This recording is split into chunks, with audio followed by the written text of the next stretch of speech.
നമസ്കാരം. നമ്മുടെ രാജ്യത്ത് പ്രധാനമന്ത്രി നരേന്ദ്രമോദി പൗരത്വ ഭേദഗതി നിയമം കൊണ്ടുവന്നപ്പോൾ ഇവിടുത്തെ കോൺഗ്രസും CPM-ഉം മറ്റ് മോദി വിരുദ്ധരെല്ലാം തന്നെ ഉണ്ടാക്കിയ കോലാഹലങ്ങളും സമരങ്ങളും പ്രക്ഷോഭങ്ങളും നമ്മൾ മറന്നിട്ടില്ല.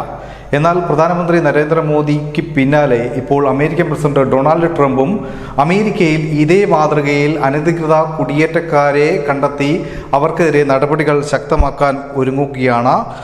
ഇതിൻ്റെ ഭാഗമായി അനധികൃത കുടിയേറ്റക്കാർക്കെതിരെ നടപടി എടുക്കുന്നതിൻ്റെ ഭാഗമായിട്ടാണ് ഇപ്പോൾ രേഖകളില്ലാത്ത കുടിയേറ്റക്കാർക്കെതിരെ നടപടിക്ക് ഒരുങ്ങി അമേരിക്ക നീങ്ങുന്നു. ഇതിൻ്റെ ആദ്യപടി എന്ന നിലയിൽ ഇപ്പോൾ അമേരിക്കൻ മെക്സിക്കോ അതിർത്തിയിൽ അനധികൃത കുടിയേറ്റക്കാരെ കണ്ടെത്തി അവരെ പാർപ്പിക്കാൻ വേണ്ടി തടങ്കൽ പാളയങ്ങൾ നിർമ്മിക്കാൻ 1400 ഏക്കർ ഭൂമി അമേരിക്ക ഇപ്പോൾ കണ്ടെത്തിയിരിക്കുകയാണ്. അനധികൃത കുടിയേറ്റക്കാരെ കണ്ടെത്തി ഇവിടെ പാർപ്പിച്ച് പിന്നീട് നാട് കടത്തും എന്നാണ് ഇപ്പോൾ അമേരിക്ക ഇതിലൂടെ വ്യക്തമാക്കുന്നത്. രേഖകളില്ലാത്ത കുടിയേറ്റക്കാർക്കെതിരെ ശക്തമായ നടപടികൾ സ്വീകരിക്കുമെന്ന് അമേരിക്കൻ പ്രസിഡന്റ് ഡൊണാൾഡ് ട്രംപ് നേരത്തെ തന്നെ തെരഞ്ഞെടുപ്പിൽ മത്സരിക്കുന്നതിന് മുമ്പ് തന്നെ ഇത്തരം നിലപാടുകൾ അദ്ദേഹം സ്വീകരിച്ചിരുന്നു. തെരഞ്ഞെടുപ്പിൽ വിജയിച്ച ശേഷവും അദ്ദേഹത്തിൻ്റെ പ്രതികരണങ്ങൾ ആ രീതിയിൽ തന്നെയാണ് വന്നത്.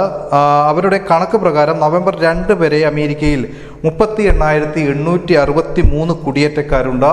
ഇത്തരത്തിലുള്ള ആളുകളെ കണ്ടെത്തി ഇപ്പോൾ തടങ്കൽ പാളയത്തിൽ പാർപ്പിച്ച് നാട് കടത്താൻ തന്നെയാണ് അമേരിക്ക അതിനുള്ള ശ്രമങ്ങളാണ് അമേരിക്കയുടെ ഭാഗത്തു നിന്നും തുടരുന്നത്.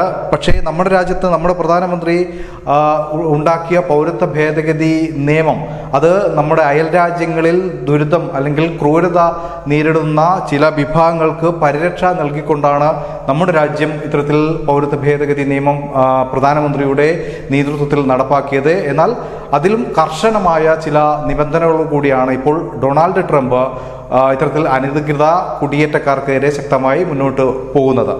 News desk, news India Malayalam.